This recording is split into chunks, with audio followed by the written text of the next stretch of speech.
G'day everyone, welcome back to YJ Garage. This is episode 3 of the Mega Squirt 101 series. In the last one we hooked up the wideband controller and O2 sensor.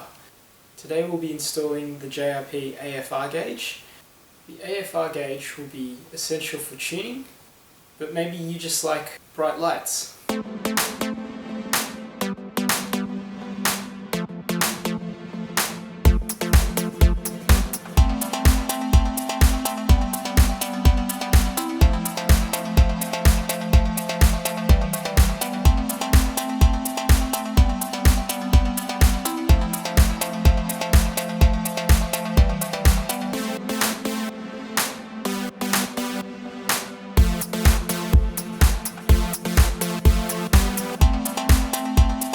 So admittedly, I must like bright lights because I went ahead and already installed the gauge. So I'll be installing a water temp gauge alongside just to show how to install and mount the gauge. So let's get to installing. Right, first up I'm going to remove the vent. There's a couple of different ways to do this. I'm using the plastic card method. So just shove a plastic card on the right hand side and the left hand side of the gauge. Those are the tabs you're trying to release from the back, and there they are on the vent. Next you need to pop off the cover of the vent. Found the best way to do that is pry towards the outer part of the vent with a screwdriver. Right, take the centerpiece out, add a little bit of electrical tape to your gauge. And you also need to Dremel out some of the plastic of the vent cup so that the wires can run down to behind the stereo.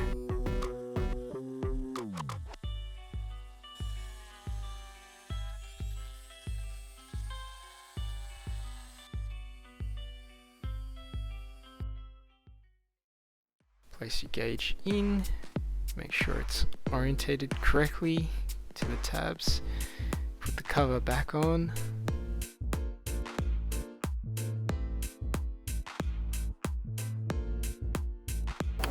Going to remove the stereo for better access.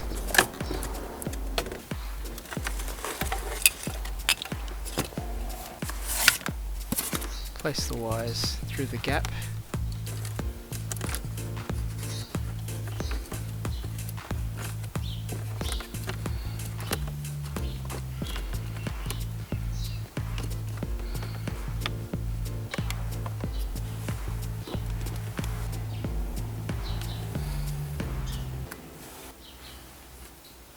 I'm going to run these wires to underneath the steering column so that we can hook them up to this fuse location. Remove the bottom cover here, just 2 screws. And nothing like seeing the previous owner's amazing handiwork to make you feel better about your own. Alright, grab the wires there.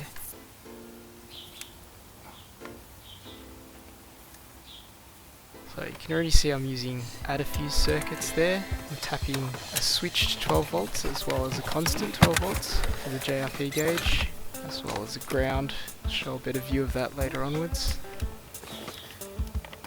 This is a add a fuse circuit. You can see there the blade just sits into your existing fuse location. You can see the bottom 2 slots there will become the new fuse for your existing circuit, and the top blades will be for this red wires circuit.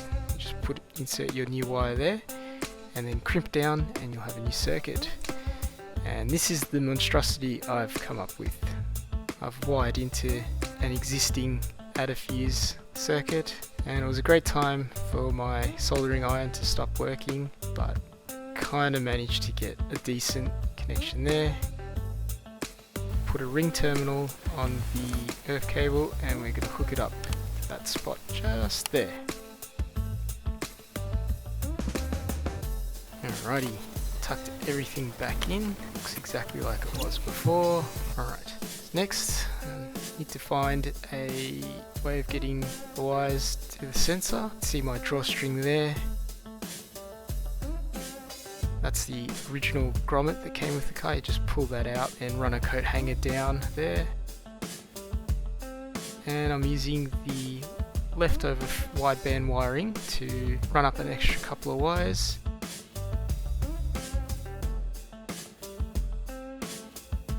And you don't want to go ham with pulling the drawstring up. It's also a good idea to check the slack so that you're not pulling on any wires.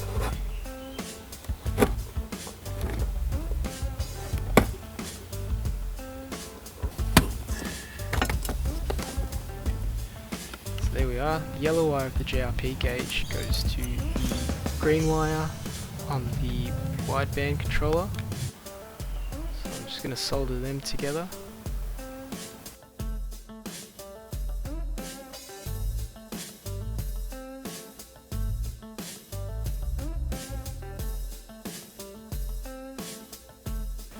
Voila! Now this area of the engine bay gets pretty hot, so I'm just going to add this braided line as well.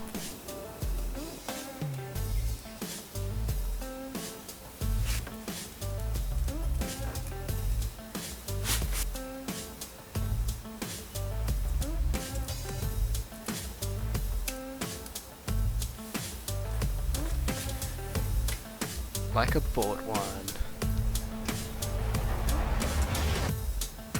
Reconnect your battery. Because you did disconnect your battery before you did any electrical work. Start her up. Look at that.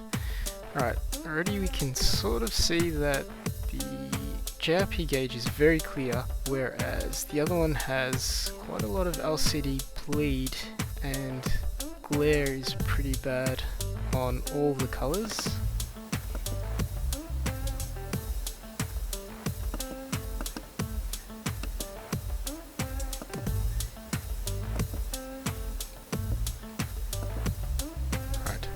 I think we'll set them both to blue because that seems to be the one that responds the best to the camera at the moment. And yep, definitely a big contrast in the quality. Only a closing ceremony on the JRP gauge.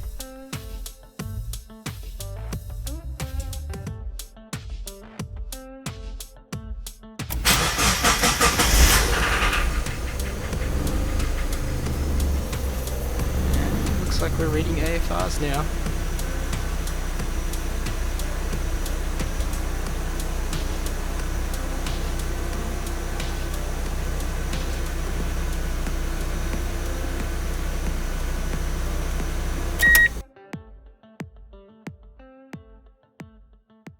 Thanks for watching everyone. In the next one, we'll finally be dropping this in. Catch you in the next one.